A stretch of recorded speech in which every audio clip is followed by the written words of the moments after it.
আজকে চলে এলাম একটা নতুন ভিডিও নিয়ে। এই ভিডিওতে আমরা পড়ব হচ্ছে আমাদের ভারতের মুঘল সাম্রাজ্যের সময়ে আরেকটা উন্নত এবং বৃহৎ বড় এম্পায়ার সম্পর্কে, যেটা হচ্ছে মারাঠা সাম্রাজ্য। দেখো, আগের দিন তোমাদের আমরা বলেছিলাম আমি বলেছিলাম যে তোমাদের মডার্ন হিস্ট্রি করাবো। তো মডার্ন হিস্ট্রি করতে গেলে আমাদের মেডিয়েভাল পার্ট বা মধ্যযুগীয় ভারতের কিছু অংশ না পড়লে কিন্তু হবে না। এবার কিছু অংশ যে পড়বো, সেই কিছু অংশটা কি, সেটা হচ্ছে তোমার মধ্য ভারত বা মারাঠা সাম্রাজ্য। এই মারাঠা সাম্রাজ্য সম্পর্কে একটু না জেনে আমরা কিন্তু নতুন বা আধুনিক ভারতে ঢুকতে পারবো না। তো মারাঠা সাম্রাজ্যের সময় দেখো, এটা আমাদের ভারতের ম্যাপ আমরা দেখতে পাচ্ছি। ভারতের এই ম্যাপ যখন দেখবো, তখন কি দেখবো না, একটা বৃহৎ সাম্রাজ্য আমরা দেখতে পাচ্ছি। এই বৃহৎ সাম্রাজ্যের মধ্যে দেখো, তখন তো অবিভক্ত ভারত মানে আমরা কি দেখছি, একটা বিরাট বড় ইন্ডিয়া। কিন্তু এই বিরাট বড় ইন্ডিয়ার মধ্যে তখন আফগানিস্তান, পাকিস্তান সবকিছু কিন্তু ইনক্লুডেড। এবার দেখো, এটা হচ্ছে মুঘল সাম্রাজ্য, দেখতে পাচ্ছ মুঘল সাম্রাজ্যের টেরিটরিটা, এটা একটা বৃহৎ মুঘল সাম্রাজ্য। এবার মুঘল সাম্রাজ্যের নিচের অংশে আমরা দেখতে পাবো তিনটে জায়গা, যেটা হচ্ছে আহমদনগর, একটা বিজাপুর, আর একটা হচ্ছে গোলকোন্ডা। আহমদনগর, বিজাপুর, গোলকোন্ডা, এই তিনটে কিন্তু দিল্লি মুঘল বাদশাদের অধীনেই ছিল। এর আন্ডারে তিনজন নেতৃত্ব দিত। যেমন দেখো, আহমেদনগরে আমরা দেখতে পাবো নিজাম শাহীরা নেতৃত্ব দিত আহমেদনগরে। আর বিজাপুরে কে দিত, আদিল শাহী। আর গোলকোন্ডাতে কারা দিত, কুতুব শাহী। এই তিনটে মুসলিম রুলারের নেতৃত্বে এই তিনটে অংশ কিন্তু রুলড হতো। ঠিক কি আহমেদনগর, বিজাপুর, গোলকোন্ডা, নাম তিনটে মনে রাখতে হবে। আহমেদনগরে নিজাম শাহী, বিজাপুরে আদিল শাহী, গোলকোন্ডাতে কুতুব শাহী। ঠিক আছে, এখান থেকে কিন্তু আমরা এমসিকিউ আশা করতেই পারি। ঠিক, আচ্ছা, এবার এই মুঘল এম্পায়ার আমরা সবাই জানি যে মধ্যযুগীয় ভারতে ঔরঙ্গজেব এবং ছত্রপতি শিবাজী মহারাজের যে যুদ্ধ, তো এই ছত্রপতি শিবাজী মহারাজ এবং ঔরঙ্গজেবের মধ্যে যে কনফ্লিক্ট দেখতে পাওয়া যায়, সেটা কোথা থেকে শুরু বা কিভাবে উৎপত্তি হলো, সেটাই আমরা আমাদের ভিডিওতে আজকে বোঝার চেষ্টা করব। এবং মারাঠা এম্পায়ার বা মারাঠা সাম্রাজ্য সম্পর্কে যতটা ডেপথে গিয়ে জানা যায়, তার যতটুকু পসিবল আমরা আজকে আমাদের ভিডিওতে বোঝার চেষ্টা করব। তো চলো দেখবো মারাঠা সাম্রাজ্য সম্পর্কে। মারাঠা সাম্রাজ্যে প্রথম আমরা দেখতে পাই রুলার হিসাবে শাহাজি ভোসলেকে আমরা যে দেখতে পাবো, শাহাজি ভোসলে হচ্ছে ছত্রপতি শিবাজী মহারাজের বাবা। ছত্রপতি শিবাজী মহারাজের বাবা হচ্ছেন শাহাজি ভোসলে, যিনি ছিলেন এই বিজাপুরে আদিল শাহী নেতৃত্বের অধীনস্থ একজন জায়গিরদার। তাহলে শাহাজি ভোসলে যিনি ছিলেন কোথাকার, এই বিজাপুরের আদিল শাহীর একজন জায়গিরদার। ঠিক আছে, এইবার ওনার নিয়ম ছিল, আদিল শাহীদের দেওয়ায়, যেহেতু উনি আদিল শাহীদের কর্মচারী ছিলেন, তাই নিয়ম ছিল যে শাহাজি ভোসলে কখনোই এই নিজাম শাহী সাম্রাজ্য বা আহমদনগর যেটা ছিল তার মধ্যে, তাদের রাজধানী বা মেন এই যে ঘাঁটি, এটা ছিল কি পুনা বা পুনে, যেটাকে আমরা বলি পুনা বা পুনে। এই পুনেতে থাকার অধিকারী উনি ছিলেন না, পুনেতে উনি থাকতে পারবেন না। ওনাকে কি করা হয়, ওনাকে আরো নিচের দিকে পাঠিয়ে দেওয়া হয় কাজের সূত্রে। কিন্তু তার পরিবর্তিতে একটা উপঢৌকন মানে উপহার স্বরূপ দেওয়া হয় যে উনি পুনাতে থাকতে পারবেন না, কিন্তু পুনা থেকে নিজের ইচ্ছে মতো জায়গির কালেক্ট করতে পারবেন। এবার প্রশ্ন হলো, ম্যাম জায়গির কি? জায়গির হচ্ছে মধ্যযুগীয় ভারতবর্ষে আমরা মুঘল সুলতানেত আমলে দেখতে পাবো যে আকবরের সময় থেকে জায়গিরদার এবং মনসবদার বলে দুটো ব্যবস্থা শুরু হয়। যে জায়গিরদার ব্যবস্থায় কি করা হচ্ছে না, ল্যান্ড রেভিনিউ কালেক্ট করা হচ্ছে। বলতে মনে করো, আমি ধরো কোনো কাজ করছি, তার দরুন আমি কোনো টাকা পয়সা পাচ্ছি না, তার দরুন আমি ল্যান্ড পাচ্ছি। তো এই ল্যান্ডটাকে আমরা বলছি জায়গির, আর এই পুরো সিস্টেমটাকে আমরা বলছি জায়গিরদারি সিস্টেম। ঠিক আছে, এই জায়গিরদারি সিস্টেমের মধ্যে কি করা হচ্ছে না, আদিল শাহীর নেতৃত্বে, বিজাপুরের নেতৃত্বে ওনারা কি করছেন না, নিচের দিকে শাহাজি ভোসলেকে পাঠিয়ে দিচ্ছেন এবং তার দরুন ওনাকে বলা হচ্ছে যে আপনি পুনে থেকে ফ্রিতে জায়গির কালেক্ট করতে পারবেন। ঠিক আছে, এই জন্য আমরা দেখতে পাই এই পুনা অংশটাতে, এই যে পুনা অংশটা আমি এখানটা কালার করে দিচ্ছি, এই পুনা অংশটা খুব ইম্পর্টেন্ট। এই অংশটাতে মারাঠা সাম্রাজ্য ছিল, বিস্তার লাভ করে। এই কালারফুল অংশটা, এই পুরোটাই কিন্তু কালারফুল অংশ, এই পুরো কালারফুল অংশ, এটা এই পুরো কালারফুল অংশটাই মারাঠা সাম্রাজ্যের অধীনে পড়বে। মারাঠা সাম্রাজ্যের মধ্যে শাহাজি ভোসলে কি করছে, ওই জায়গিরটা নিজের বউ জিজাবাই এবং ছেলে শিবাজি মহারাজ, তখন ছোট ছিলেন শিবাজি মহারাজ, ওই শিবাজির নামে উনি জায়গির সিস্টেমটা দিয়ে দিচ্ছেন। এবার শিবাজি মহারাজ যেহেতু তখন বাচ্চা, তখন তার অভিভাবক হিসাবে দাদাজি কোন্ডদেব কি করছেন না, এই পুনা অঞ্চল থেকে জায়গির কালেক্ট করছে শিবাজি মহারাজের অন বিহাফ অফ শিবাজি Maharaj he collected the revenue of Poona, land revenue of Poona. ঠিক হলো। এরপর আমরা দেখতে পাবো আস্তে আস্তে কিভাবে শিবাজি মহারাজ রাইজ করছেন, উনি কিভাবে শিবাজি হয়ে উঠছেন এবং ভারতবর্ষে যেখানে একটা এত বড় মুঘল সাম্রাজ্য, যেটা একটা মুসলিম সাম্রাজ্য, সেখানে উনি কিভাবে একটা হিন্দু সাম্রাজ্যে পতাকাকে একটা বিরাট জায়গায় নিয়ে যাচ্ছেন এবং কিভাবে মারাঠা সাম্রাজ্যের উত্থান হচ্ছে। মারাঠা সাম্রাজ্যের উত্থান কিভাবে হচ্ছে আমরা এখানে খেয়াল করব এবং দেখব। মারাঠা সাম্রাজ্যের উত্থানের পিছনে যে কারণটা আমরা দেখতে পাই সেটা হচ্ছে শিবাজি মহারাজের উত্থান। শিবাজি মহারাজ কি করছেন না, প্রথমেই উনি চেষ্টা করছেন যে এইগুলোকে ক্যাপচার করার, এগুলোকে ক্যাপচার করা বা কনকুয়েট করার জন্য কি করছেন, কনকুয়েট করার জন্য উনি নিচের দিকে যাচ্ছেন, গিয়ে এই আদিল শাহের উপর আক্রমণ করছেন, যাতে আদিল শাহিটা উনি ক্যাপচার করতে পারেন। কারণ উনি আদিল শাহের আন্ডারে কোনো রকমভাবে জায়গির কালেক্ট করতে রাজি ছিলেন না, যে না ওদের আন্ডারে আমি কাজ করব না। তাই উনি কি করছেন, আদিল শাহের উপর আক্রমণ করছেন। এবার আদিল শাহের উপর আক্রমণের ক্ষেত্রে এখানে কি করছে, প্রথম তোরণের দুর্গ ক্যাপচার করছেন। কোন দুর্গ? তোরণের দুর্গ। আমরা দেখতে পাবো এই মহারাষ্ট্র এলাকাটাতেই মেন মারাঠা সাম্রাজ্য প্রথম স্থাপিত হয়। তারপর আস্তে আস্তে মারাঠা সাম্রাজ্য আমরা পেশওয়াদের আমলে দেখতে পাবো যে গুজরাট, মালওয়া সব জায়গায় পুরোপুরি ছড়িয়ে যাচ্ছে। ঠিক আছে। আচ্ছা, মেবাল বলে একটা সেনা ছিল, মেবাল বলে একটা সেনা ছিল। এই মেবাল সেনাকে কি করেন শিবাজি মহারাজ জোগাড় করেন। শিবাজি মহারাজ এই মেবাল সেনাকে বড় করেন এবং মেবাল সেনার নেতৃত্ব দেন এবং নেতৃত্ব দিয়ে উনি তোরণের দুর্গ কিন্তু ক্যাপচার করেন এবং মেবাল সেনার সাহায্যে উনি আদিল শাহের উপর আক্রমণ হানেন। এই আদিল শাহের উপর আক্রমণ হেনে বিজাপুর দখলের ক্ষেত্রে একটা দুর্দান্ত আমরা রণনীতি দেখতে পাই। আমাদের শিবাজি কি দেখতে পাই না, আদিল শাহ কি করছেন আফজল খান নামে তার একজন বিরাট বড় আর সেনাপতিকে তিনি পাঠাচ্ছেন শিবাজি মহারাজের সঙ্গে একটা সন্ধি করতে। এবার শিবাজি মহারাজের সঙ্গে যখনই তিনি সন্ধি করছেন, তখন সন্ধি করতে গিয়ে উনি দেখতে পাচ্ছেন যে ঠিক হয় যে দুজনের কেউই কোনো রকম অস্ত্র না নিয়ে দুজনের সাথে দেখা করবেন। কিন্তু সেখানে আমরা দেখতে পাই তোমার আদিল শাহের নেতৃত্বাধীন আফজল খান কি করে না, তার সঙ্গে করে একটা বড় কাঠার বা কুঠারি টাইপের জিনিস নিয়ে যান এবং শিবাজি মহারাজকে জড়িয়ে ধরার বাহানায় তার গায়ের উপর কি করতে থাকেন, পিছন থেকে কুঠারের আঘাতে বা কাঠুরি যেটা আমরা বলে থাকি যে দা টাইপের জিনিস, তার আঘাতে তিনি ওনার গলা কেটে দেওয়ার চেষ্টা করেন।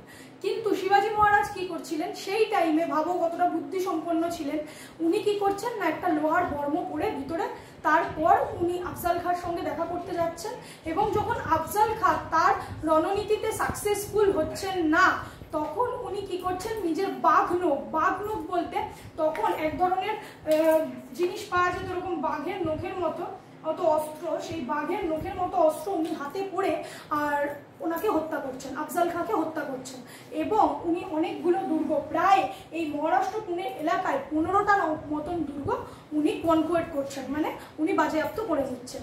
এরপর আস্তে আস্তে মারাঠা সাম্রাজ্য অনেকটা বড় হতে থাকে। এরপর আমরা যদি সাকসেসর দেখি, সাকসেসর দেখার আগে আমরা এখানে আরেকটা জিনিস পড়বো, যেটা হচ্ছে শায়েস্তা খাঁর কথা। শায়েস্তা খাঁকে ঔরঙ্গজেব, এই আদিল শাহ গিয়ে কি করে, তখন যখন শিবাজি মহারাজ এদিকে গ্রো করছেন, তখন মুঘল সাম্রাজ্যের হচ্ছেন ঔরঙ্গজেব, মুঘল বাদশাহ ঔরঙ্গজেবের কাছে গিয়ে বিজাপুর থেকে একটা নালিশ করছে। বিজাপুর থেকে আদিল শাহ গিয়ে নালিশ করছে, কার নামে নালিশ করছে, মারাঠা সাম্রাজ্যের শিবাজি মহারাজের নামে নালিশ করছে এবং ঔরঙ্গজেব তার দরুন কি করছেন, শায়েস্তা খাঁকে কাকে পাঠাচ্ছেন? শিবাজির কাছে।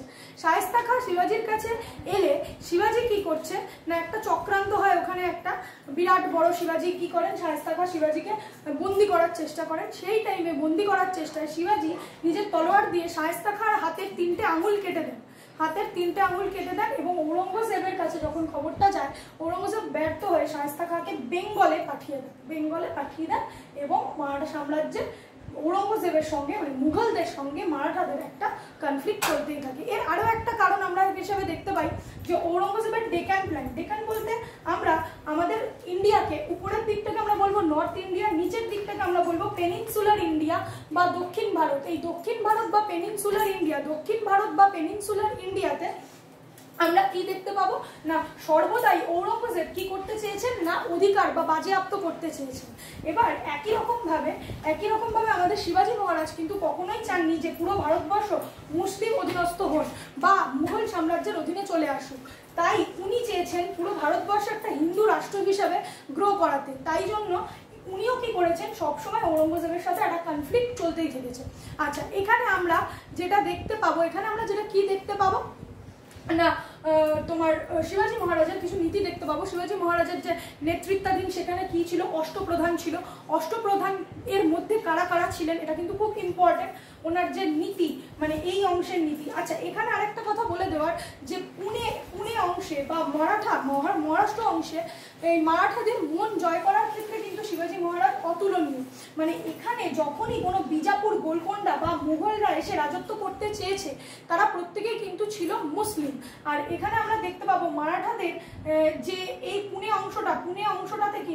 অংশটা থেকেই একটা ছেলে উঠে আসছে যার নাম শিবাজি এবং যিনি হিন্দু, এবং এখানে হিন্দুদের সংখ্যাগরিষ্ঠতা আমরা দেখতে পাই। তাই এখানে কিন্তু উনি সহজেই একটা পপুলারিটি গেইন করেন শিবাজি মহারাজ। আচ্ছা, এবার যেদিন উনি শায়েস্তা খাঁকে হত্যা করেন ওই দিনটা আজও স্মরণীয় করে রাখার জন্য মুম্বাই এবং মহারাষ্ট্র অঞ্চলে শিব তেজ ডে বলে পালন করা হয়, এটা মনে রেখো।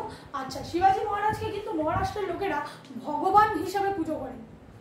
তো মারাঠা সাম্রাজ্যের উত্থানের পিছনে আমরা দেখতে পেলাম প্রথমে শাহাজি ভোসলে এবং তারপর তার পুত্র মহারাজ শিবাজি মহারাজ। এবার শিবাজি মহারাজ থেকে কিভাবে শিবাজি মহারাজ ছত্রপতি হয়ে যাচ্ছেন, ছত্রপতি শিবাজি মহারাজ, সেটা আমরা দেখব। ছত্রপতি শিবাজি মহারাজ হচ্ছে তিনি কি করেন না, তিনি যখন অনেক দুর্গ ক্যাপচার করে নিচ্ছেন এই মহারাষ্ট্র পুনে এলাকার, তখন উনি নিজেকে ছত্রপতি হিসাবে অভিহিত করছেন। ঠিক আছে, ছত্রপতি মানে রাজা বা রাজাধিরাজ। আর অবভিয়াসলি কিন্তু সবসময় মনে রাখবেন মুঘলদের সঙ্গে মারাঠাদের একটা কনফ্লিক্ট কিন্তু চলছে। আর এটা কিন্তু মেডিয়েভাল হিস্ট্রি বা মধ্যযুগীয় ইতিহাস, এখনো কিন্তু আমরা আধুনিক ইতিহাসে প্রবেশ করিনি। আধুনিক ইতিহাসে প্রবেশ করার আগে আমাদের মারাঠা সাম্রাজ্য বুঝতে হবে। মারাঠা সাম্রাজ্য বা মারাঠা এম্পায়ার না পড়লে আমরা কিন্তু আধুনিক ইতিহাস পড়তে পারবো না। আচ্ছা, এই যে অষ্টপ্রধান ছিল শিবাজি মহারাজের সভায়, সেই অষ্টপ্রধান কারা বা তাদের সম্পর্কে কিন্তু আমাদের দেখতে হবে। কে প্রথম পদ ছিল পেশোয়া বা প্রধানমন্ত্রী। তারপর আমরা দেখতে পারি স্যার ই নওবত যেটা হচ্ছে সেনাপতি। তারপর আমাত্যা মানে অ্যাকাউন্টেন্ট জেনারেল, যিনি ছিলেন আমাদের সব মানে কি বলবো খাজাঞ্চি বাবু টাইপের। হ্যাঁ, আমাত্যা হচ্ছে অ্যাকাউন্টেন্ট জেনারেল। তারপর হচ্ছে ওয়াকেনাভিশ মানে ইন্টেলিজেন্স গ্রুপ। ঠিক। আচ্ছা, সচিব মানে সভাপতি। তারপর ছিল হচ্ছে সামন্ত মানে মাস্টার অফ সেরিমনি, মানে কোনো সেরিমনি বা উৎসবের মাস্টার ছিলেন সামন্ত। তারপর হচ্ছে ন্যায়াধীশ এবং আরেকটা হচ্ছে পণ্ডিতরাও। এই আটখানা পোস্ট কিন্তু মানে কাউন্সিল অফ মিনিস্টার্স যেরকম আমরা দেখতে পাই। আজকে আমাদের রাজ্য চালানোর জন্য শুধু মুখ্যমন্ত্রী থাকলে তো হবে না, কিছু মন্ত্রী থাকতে হবে যারা মুখ্যমন্ত্রীকে হেল্প করবে। তেমনি শিবাজি মহারাজের সবাই কিন্তু এই অষ্টপ্রধান ছিল এবং এই 8টা পোস্ট শিবাজি মহারাজকে এই মারাঠা সাম্রাজ্য গ্রো করার জন্য হেল্প করত। এখানে আমরা আরো যেটা দেখতে পাবো সেটা হচ্ছে চৌথ ও স্বরদেশমুখী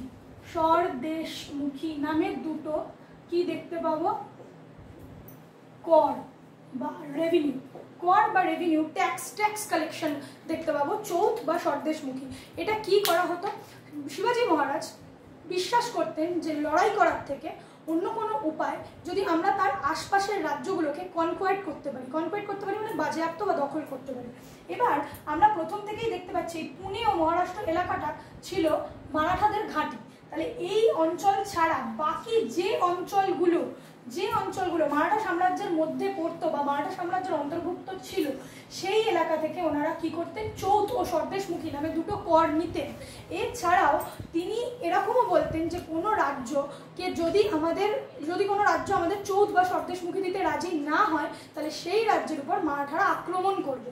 তো চৌথ ও স্বদেশমুখী কি কর? চৌথ ও স্বদেশমুখী হচ্ছে যা ফসল ফলবে তার 1/4 যা ফসল পড়বে তার 1/4 কি করতে হবে, তার 1/4 শিবাজিকে দিতে হবে এবং শিবাজি বলতে মারাঠাদের দিতে হবে, পে করতে হবে। এবং স্বদেশমুখী হচ্ছে 1/10। হ্যাঁ, স্বদেশমুখী হচ্ছে চৌথ দেওয়ার পরও আরো 1/10% বা স্বদেশমুখী কর দিতে বাধ্য থাকবে। ঠিক আছে, চৌথ মানে 1/4 অফ জমি আর 10th মানে স্বদেশমুখী মানে 1/10 অফ জমি।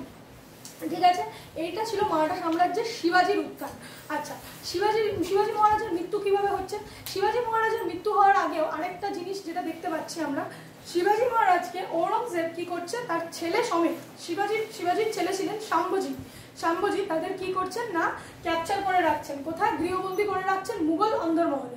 এই মুঘল অন্দরমহলে ক্যাপচার করে রাখছেন। ওখানে শিবাজি মহারাজ মিষ্টি বিক্রেতার ছদ্মবেশে এবং সেই মিষ্টির ঝুড়িতে নিজের ছেলে শাম্ভজিকে বসিয়ে নিয়ে উনি বেরিয়ে এসে শাম্ভজিকে মথুরাতে রেখে উনি নিজের এলাকা পুনেতে ফিরে আসছেন এবং পুনেতে ফিরে এসে উনি যথারীতি আবার আক্রমণ করছেন। তা এই আক্রমণ করার পর শিবাজি এবং ঔরঙ্গজেবের মধ্যে একটা সন্ধি হয়, যে সন্ধিতে বলা হয় যে শিবাজি মহারাজের পুত্র শাম্ভজিকে এখানে বেরার বলে একটা অংশ রয়েছে, যেটা আমরা দেখতে পাই পেনিনসুলার ইন্ডিয়ায়, বেরার বলে একটা জায়গা।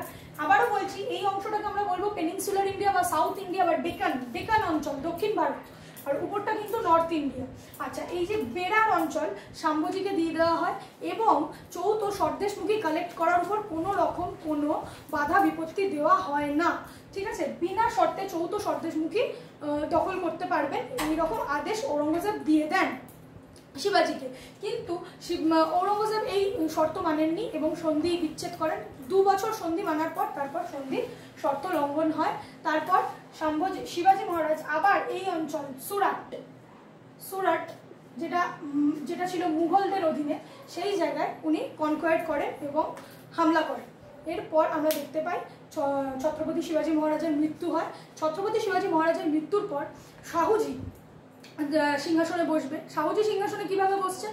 শাম্ভজিকে ঔরঙ্গজেব আটকে রাখে। শাম্ভজির 2 পুত্র ছিল, এক হচ্ছে রাজারাম আর একজন হচ্ছে শাহু। রাজারামের পত্নী ছিলেন তারাবাই। হ্যাঁ, ভুল বললাম, শিবাজির 2 পত্নী ছিল, একজন হচ্ছেন রাজারাম, এই ছেলে ছিল, একজন হচ্ছে রাজারাম আর একজন হচ্ছে শাম্ভজি। এই রাজারামকে রেখে দেন এবং শাম্ভজিকে আটকে রাখেন। শাম্ভজির পুত্র শাহুজি এখানে ছত্রপতির পদ অবলম্বন করেন এবং ছত্রপতির পদে বসেন। এইবার শাহুজির পর আস্তে আস্তে এই ছত্রপতি পদটা বাজেয়াপ্ত হতে থাকে এবং ছত্রপতি পদটা লুপ্ত হতে থাকে। কারণ দেখতে পাওয়া যায় শিবাজি মহারাজের পর এই ছত্রপতি পদটা সাকসিড করার মতো সেরকম কোনো পাওয়ারফুল সাকসেসর আমরা দেখতে পাচ্ছি না মারাঠা সাম্রাজ্যে। তখন খুব ভালোভাবে পেশোয়া পদটা কিন্তু খুব বড় করে উজ্জ্বল হয়ে ওঠে এবং আমরা দেখতে পাই বিভিন্ন পেশোয়াদের আগমন হচ্ছে। তো এই ভিডিওটাতে আমরা দেখতে পেলাম শিবাজি মহারাজ কিভাবে মারাঠা সাম্রাজ্য কনকোয়ার করছেন এবং মারাঠা সাম্রাজ্যের উত্থান কিভাবে হচ্ছে, শিবাজি মহারাজ কিভাবে মারাঠা সাম্রাজ্যকে সেই টিপ অফ দ্য লেভেল সেখানে নিয়ে যাচ্ছেন। এরপর আমরা দেখতে পাবো পেশোয়াদের দেখতে পাবো এবং মারাঠা সাম্রাজ্যের ফ্যামিলি ট্রি সম্পর্কে পড়বো। মারাঠা সাম্রাজ্যের ফ্যামিলি ট্রি পড়ার আগে ভালো করে দেখবে, যেটা আমরা দেখব সেটা কি পেশোয়া মানে হচ্ছে আমাদের কি না প্রধানমন্ত্রী। এই প্রধানমন্ত্রী পদে প্রথম আসীন হয় বালাজি বিশ্বনাথের পর এই পেশোয়াদের মধ্যে পেশোয়া পদটা কিন্তু খুব পপুলার হয়ে ওঠে। ছত্রপতি পদটা আস্তে আস্তে লুপ্ত হতে থাকে এবং ছত্রপতিদের আন্ডারেই কিন্তু পেশোয়া পদ ছিল, অষ্টপ্রধানের প্রথম পদ এবং প্রধান ছিল প্রধানমন্ত্রী। কিন্তু যখন 1700 শতাব্দী আসে, এই 1700 শতাব্দীতে পেশোয়া পদটাই প্রধান হয়ে ওঠে এবং মারাঠা সাম্রাজ্যের সম্পূর্ণ দায়ভার পেশোয়াদের উপর এসে পড়ে। তো প্রথম পেশোয়া হচ্ছেন বালাজি বিশ্বনাথের পর আমরা দেখতে পাই বাজিরাও 1। এই বাজিরাও মাস্তানির বাজিরাও 1। এই বাজিরাও ওয়ান হচ্ছেন সব থেকে ইম্পর্টেন্ট পেশোয়া, যার আমলে আমরা দেখতে পাবো এখান থেকে গুজরাট রাজপুতানার কিছু অংশ, এমনকি টিপ অফ দ্য ডেকেন পুরোটাই মারাঠা সাম্রাজ্যের অধীনে চলে আসে। পুরোটা মারাঠা সাম্রাজ্যের অধীনে চলে আসে। কিসের জন্য? আচ্ছা, মারাঠা যখন পড়ছি তখন আমাদের আরেকটা নীতি পড়তে হবে, গরিলা রণনীতি। গরিলা রণনীতি, এই গরিলা রণনীতি কিন্তু শিবাজি মহারাজেরই তৈরি করা। এই গরিলা রণনীতি শিবাজি মহারাজেরই তৈরি করা। এই গরিলা ট্যাকটিক্স, যেটাকে আমরা ইংলিশে বলে থাকি, এই গরিলা ট্যাকটিক্সের মাধ্যমে কিন্তু তারা কি করতো না, বিভিন্ন রাজ্য কনকোয়ার করতো। আচ্ছা, আমরা যে দেখে থাকি না আমাদের বাংলায়, যে আমরা ছোটবেলায় পড়ে থাকবো বর্গিতে ধান খেয়েছে খাজনা দেবো কিসে, তো এই বর্গিতে ধান খেয়েছে খাজনা দেবো কিসে, এই বর্গি কাদের বলা হতো? মারাঠাদের বলা হতো। কারণ মারাঠারা সর্বদা কি করতো, বিভিন্ন রাজ্য মানে মারাঠা সাম্রাজ্য বাদ দিয়ে বাকি স্টেটের উপর অলওয়েজ আক্রমণ করতো। তাই মারাঠাদের ভয়, বেঙ্গলে এই গানটা প্রচলিত ছিল, বর্গিতে ধান খেয়েছে খাজনা দেবো কিসে। তো এখানে এই যে গরিলা রণনীতি মানে লুকিয়ে থেকে শত্রুর উপর আঘাত আনা, লুকিয়ে থেকে শত্রুর উপর আঘাত আনা, এটাকে বলছে গরিলা রণনীতি। তো মারাঠা সাম্রাজ্য পড়ার সময় মেন তোমাদের কি পড়তে হবে?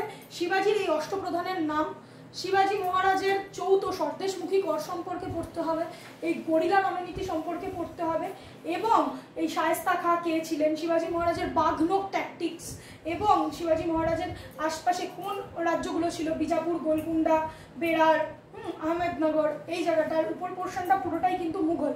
কিন্তু এটা শিবাজি মহারাজের সময়, বারবার বলছি শিবাজি মহারাজের পর যখন পেশোয়া পথটা আসে, আস্তে আস্তে আমরা মডার্ন হিস্ট্রিতে ঢুকছি। বাজিরাও ওয়ান অব্দি কিন্তু আমরা যদি দেখি এটা মেডিয়েভাল হিস্ট্রি। তারপর বাজিরাও ওয়ানের পর থেকে যখনই বালাজি বাজিরাও চলে আসছে, যার নাম ছিল নানা সাহেব, আমরা সিনেমাতে দেখেছি, এই নানা সাহেবের পর যে বালাজি বাজিরাও,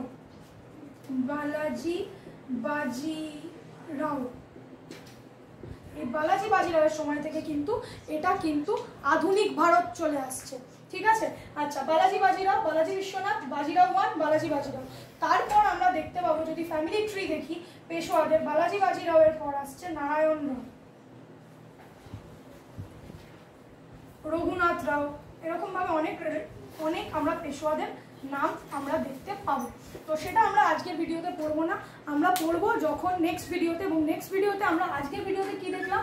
আজকের ভিডিওতে দেখলাম কিভাবে মারাঠা সাম্রাজ্যের উত্থান এবং শিবাজি মহারাজের উত্থান। এরপরে নেক্সট ভিডিওতে আমরা দেখব মারাঠা সাম্রাজ্যের Peshwa family tree. Peshwa family tree Narayan রাওকে, মাধব রাওকে, হ্যাঁ সব দেখতে পাবো। আবার বাজিরাওয়ের যে ভাই চিমাজি আপ্পার যে ছেলে সদাশিব রাও, সে কিভাবে পানিপথের তৃতীয় যুদ্ধ হচ্ছে, পানিপথের তৃতীয় যুদ্ধের সময় কিভাবে আফগানিস্তান থেকে আহমদ শাহ আবদালি বা আহমদ শাহ দুরানি ভারতে আক্রমণ করছে, সেই অংশটা পড়বো। এবং আমরা আধুনিক ভারতে ঢুকে যাব। ঢুকে গিয়ে আমরা ইঙ্গো মারাঠা ওয়ার, মানে প্রথম ইঙ্গো মারাঠা ওয়ার, দ্বিতীয় ইঙ্গো মারাঠা ওয়ার এবং থার্ড ইঙ্গো মারাঠা ওয়ার দেখবো। এবং দেখবো কিভাবে মারাঠা সাম্রাজ্য ইংরেজদের দখলে চলে গেল। তো এইভাবে মারাঠা সাম্রাজ্য পড়া হয়ে গেলে তারপর আমরা দেখবো বেঙ্গল কিভাবে মানে মারাঠাদের ইংরেজদের কাছে চলে যাচ্ছে। এইভাবে একটা একটা করে রাজ্য প্রত্যেকটা আমরা ডিটেলসে পড়বো যে কিভাবে ইংরেজদের ক্যাপচারে চলে যাচ্ছে। যদিও এখানে একটা কথা বলার, প্রথম কিন্তু বেঙ্গলি ইংরেজদের অধিকারে যায়, মানে প্রথমে ইংরেজরা যখন ভারতে আসে ইস্ট ইন্ডিয়া কোম্পানি, তখন কিন্তু ফার্স্ট যুদ্ধ যদি আমরা বলি তাহলে সেটা কিন্তু পলাশি আর বক্সার, পলাশির যুদ্ধ এবং বক্সার যুদ্ধের পর কিন্তু ইঙ্গো মারাঠা যুদ্ধ। কিন্তু মারাঠাটা যেহেতু একটু জটিল, যেহেতু মেডিয়েভাল হিস্ট্রি কিছুটা বলতে হবে, তাই মারাঠা সাম্রাজ্যটা আগে করাতাম। আশা করি তোমাদের ভালো লেগেছে। যদি ভালো লেগে থাকে তাহলে লাইক সাবস্ক্রাইব করো, আর এরকম নতুন ভিডিও পাওয়ার জন্য সঙ্গে থেকো।